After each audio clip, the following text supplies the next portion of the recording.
So, warning before we get started. If you're looking for a quick 5-minute explanation of Unity's new input system, this isn't going to be it. And frankly, you're not going to find one. The new input system is more complex than the old system, especially when it comes to simple things like knowing whether a spacebar has been pressed and released. I'll be doing my best job to be concise and get folks up and running, but it will take some effort on your part. You're going to likely need to dive into the admittedly opaque Unity documentation if you have a special use case. It's just the way it is. Input is a complex topic, and Unity has put together a system that can nicely handle that complexity. So, all right, the warning out of the way, you might be asking, well, if it's more complex, why would we use the new input system? So I've got 3 reasons to use the new system. There are 3 reasons that I've stolen, but they are good reasons to use the new input system. If you want players to be able to use multiple devices, or you are developing for multiple platforms, the new system makes it very, very easy to do so. Frankly, I was shocked how easily I could add a gamepad and easily switch back and forth between it and a keyboard. Reason number 2, it's event-based. When an action is started, completed, or canceled, an event can be called. Now, while you still need to pull values every frame for things like camera motion or player motion, button presses for other bits such as jumping or shooting no longer need to clog an update function. Now, while this adds some perceived complexity, especially if you don't feel comfortable with events, it is an awesome feature. Reason number 3, the input debug system. Unity provides an input debugger so you can see the exact values in real time of your system's input. This makes it so much easier to see if a device is recognized and functioning properly. And in the case you do need to do some pulling of an input value, I'm thinking similar to the old system in an update function, it's much easier to see what buttons are being pressed and what those input values look like. So yeah, I think at the very least, the new input system is worth taking a serious look at. It does take some time and patience to learn, and probably doubly so if you're used to the old system. Now to get started, you're going to need Unity 2019.1, and I realize that's a little old, but just in case, let's make sure everybody knows which version they need. The system is then added via the package manager. Now, when importing the system, you will likely get a pop-up with a warning to change a setting. This setting is all about which system Unity will use to get the input data from. If you press the wrong button or want to make changes to the setting later on, you can go to Project Settings, Player, and Active Input Handling. And from there, you can choose to use either the new system, the old system, or both. Now, if you can't get the new system to function, this is a setting worth checking just to make sure that it's set correctly. Otherwise, if it's not, no input values will make it into Unity. With that done, we need to create a new input actions asset. This is done like any other asset by right-clicking in a project folder or using the asset menu. Make sure to give the asset a good name as you'll be using it quite often. With the asset created, you can select it and then in the inspector, press Edit Asset. This will open up a window specific to this input action asset. So if you have more than one input action asset, you will need to open additional windows. There's no way to toggle this window to another asset. Personally, I found this a little confusing when first getting started, as it feels different than other Unity windows and general functionality and workflow. Inside the input action asset window, on the left, you'll see a column for action maps. These are essentially a set of inputs that can be grouped together. Each input action asset can have multiple action maps. This can be useful for different control schemes. For example, if your player can hop into a car or a horse or maybe a boat, and then the controls will be different. This can also be used for UI controls, so that when a menu is opened, the player object stops responding, and the controls for a gamepad could now then navigate through the menu. Now, to be honest, I haven't yet figured out a nice, clean way to swap action maps, but it might be a topic of a future video, so let me know if you're interested in seeing that. To create a new action map, simply press the plus at the top right of the column and give the action map a good name. I've called mine Player. The middle column is where all of our actions get defined. Now, actions are not the buttons or keys that will be pressed, those are the bindings, but these are the larger actions that we want the player to be able to do, such as move, jump, or shoot. To get started, I'm going to create 2 actions, one for movement and one for jumping. Each action has an action type and a control type, and you can see these to the right in the window. Now, these options can easily feel ambiguous or even meaningless, as they seemingly have little or no impact on how your game plays. But when you really want to dial in your controls, they can be very useful. Action types come in 3 flavors: value, button, and pass-through. The main difference between these 3 is when they call events and which events get called. The value action type will call events whenever a value is changed, and it will call the events started, performed, and canceled. The started event will get called when the control moves away from the default value. For example, if a gamepad stick moves away from 0, 0, the performed event will then get called each time the value changes. The canceled event will get called when the control moves back to the default value, i.e. the gamepad stick going back to 0, 0.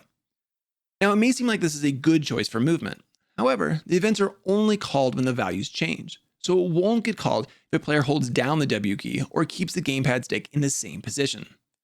Now, that's not to say this isn't useful, but there are potentially other problems that need to be solved for creating player motion if this action type is used.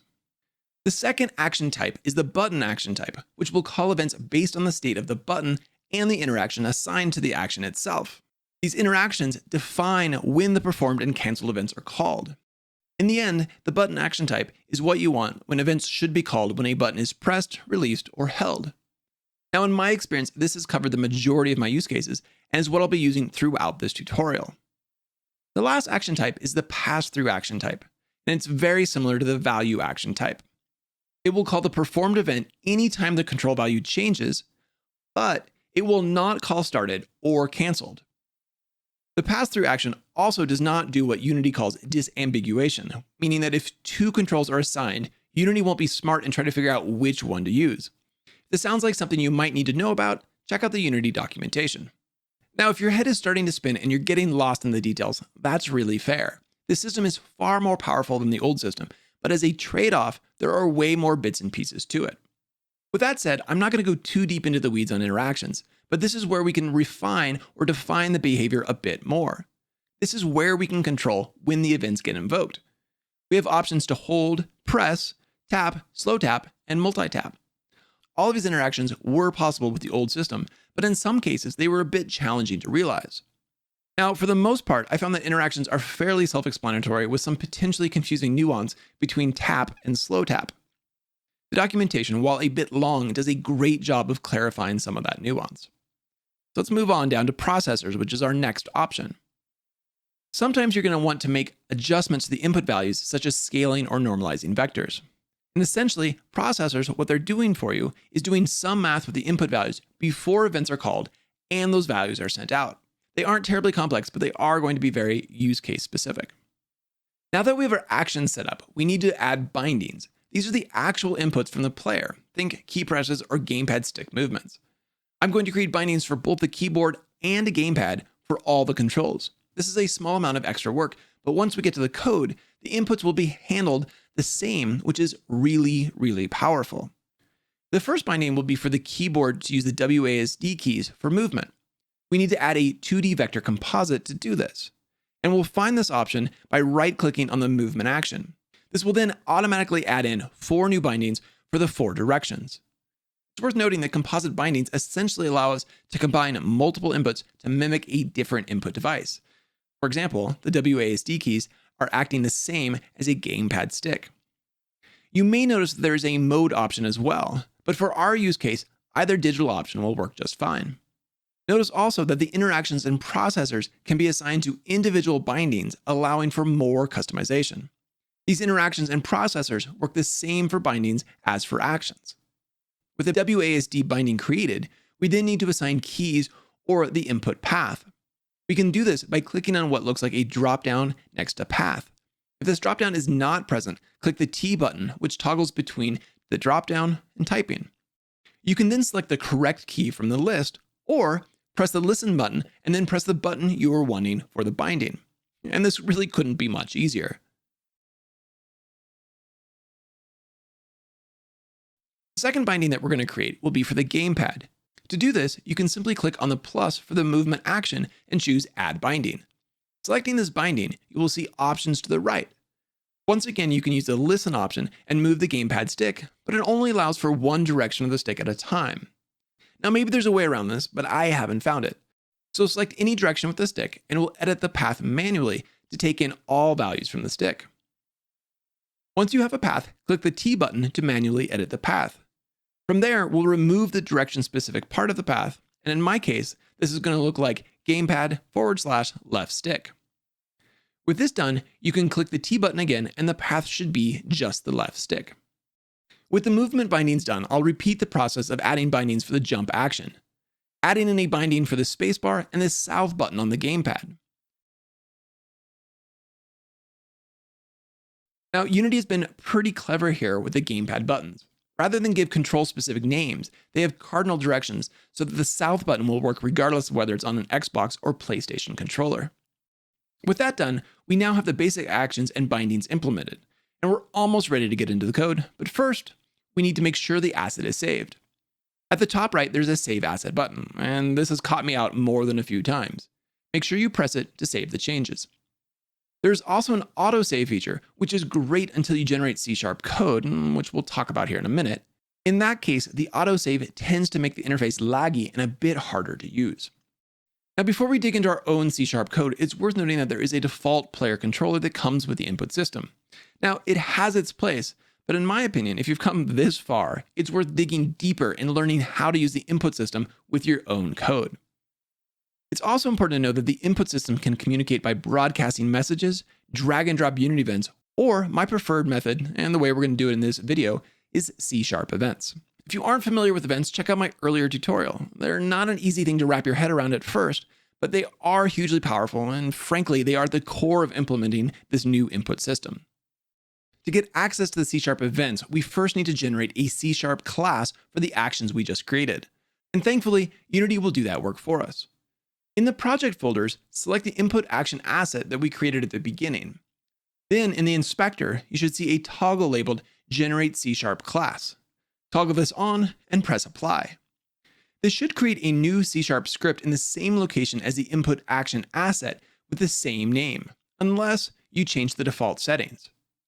You can open it up, but there's no need to edit it or do any work on it, so I'm just going to leave it be. Next, we'll need a custom player controller class. This class needs access to the namespace unityengine.inputSystem, so make sure you add that at the top of the class. Then we'll need two new variables. The first is of the type of our newly created input action asset. In my case, this is farmer input actions, and the second is of type input action, which will hold a reference to our movement input action. Now, you can create a variable for each input action and cache a reference to it, and I've seen a lot of videos do it that way. I've chosen not to do that for most of the input actions to keep the code compact for the purposes of this tutorial, but it's really up to you. Also, for most event-triggered actions, you don't need a reference to the input action outside of the onEnable and onDisable functions, which for me lessens the need for a cached reference. Before we start working on the input actions and events, we need to create a new instance of the input action asset. I've chosen to do this in the awake function.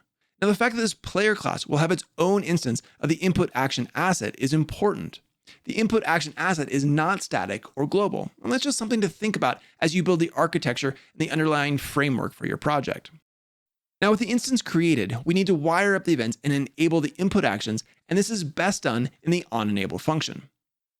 For the movement input action, I'll cache a reference, and you can see that this is accessed through the instance of the input action asset, then through the player action map, and finally, we get to the movement action itself. I'm choosing to cache this reference because we'll need access to it in the fixed update function. With the reference cached, we need to enable the input action with the enable function. Now, it's worth noting here that there's an enabled property, which is not the same as the enable function. And if you forget to call this function, the input action will not work. And like a few other things, this has caught me out more than a few times. The steps for the jump input action are similar, but in this case, I won't be caching a reference. Instead, I'll be subscribing a function to the performed event on the jump input action. The subscribed function will get called each time the jump key or button is pressed. Now, with this setup, there is no need to constantly check whether the jump button is pressed in an update function. This is one of the great improvements and advantages of the new system. We get cleaner code, albeit with the cost of a little more complexity. The next step in this setup is to disable both the movement and jump input actions. This should be done on the onDisable function. Now, this may not be 100% needed, but it does ensure that the events won't get called and thus throw errors if the object is disabled. To create the jump function, we can do it manually, or in Visual Studio, you can right-click and choose Quick Actions and Refactoring, and then choose Generate Method. This will ensure that the input parameter is of the correct type. Then, inside the function, we can simply add a debug message to be able to test this function. The final step for testing is to read the movement values in the fixed update function. And I'm using the fixed update function because I'll use the physics engine to move and control the player object. And to read the values, we simply call readValue on the movement input action and give it a generic input parameter of type vector2 since we have both x and y values for the movement.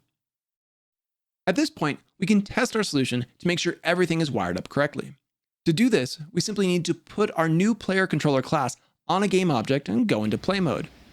Then, pressing the WASD keys or moving the gamepad stick should show values in the console, while pressing the spacebar or the south button on the gamepad should display our jump message. Alright, so if you're thinking that was a lot of work to display some debug messages, well, you're right, it was. But we have a system that works for both a keyboard and a gamepad, and the code is really quite simple and clean. While the old system was quick to use the keyboard or mouse, adding a gamepad was a huge pain. Not to mention, we would need to code both inputs individually. With the new system, the work is mostly at the front end creating and admittedly understanding the input action asset, while leaving the implementation in the code to be much, much simpler. And in my opinion, this is a worthy trade-off. Now in the intro, that project had a lot more functionality than we've talked about in this video, but all of that functionality is based on what we've talked about here in this video. If you want to see more on Unity's new input system, leave me a comment down below, and maybe more specifically, tell me some component or some aspect of the new input system you'd like to see demonstrated or figured out in a future video. So until next time, happy game designing.